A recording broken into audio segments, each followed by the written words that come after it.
More now on another of our top stories. Australia is the latest country to halt the use of the AstraZeneca coronavirus vaccine for younger people. There are fears it can cause serious blood clots. And for a closer look, we're joined by Ian Jones from Reading University. Ian, thanks for joining us this evening. Firstly, should we be concerned or worried about a 1 in a million risk? Well, it would be nicer if it had not been discovered and the vaccine had no side effects associated with it. But I think it has to be taken in the round. That sort of level of side effect, of serious side effect, maybe 2 to 4 in a million, is the same sort of level that we would tolerate in society if it were anything else. And for the vast majority of people and the vast majority of ages, there's no doubt that taking the vaccine will prevent a great number of deaths, not cause them. So overall, I think the risk-benefit, the clear risk-benefit of the vaccine is still there. It's still very strong. The risk is low, but which groups are most susceptible to blood clots, this particular side effect that we're seeing, Ian?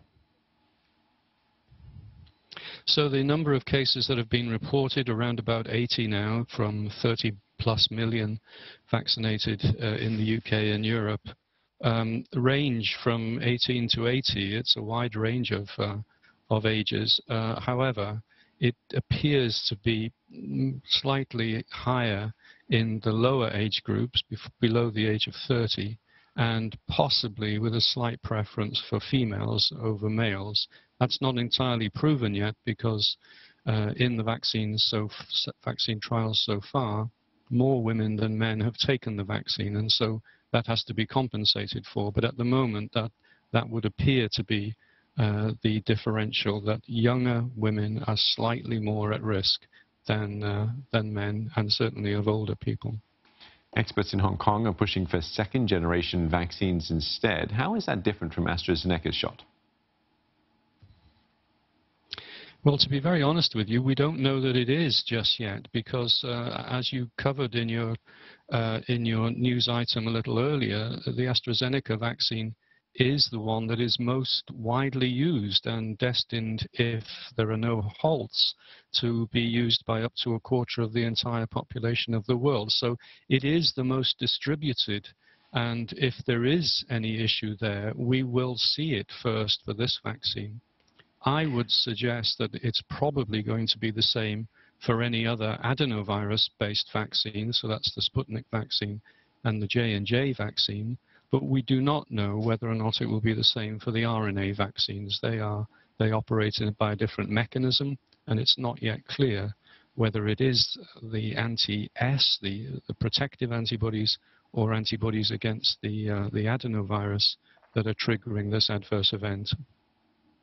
As widely used and distributed as the AstraZeneca jab is, Ian, could these growing concerns about the vaccine complicate this global vaccination campaigns?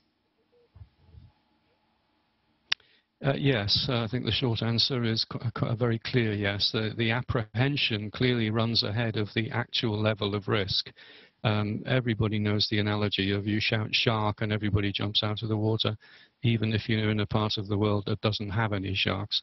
It's one of those things. It's very difficult for people to take a balanced view of risk.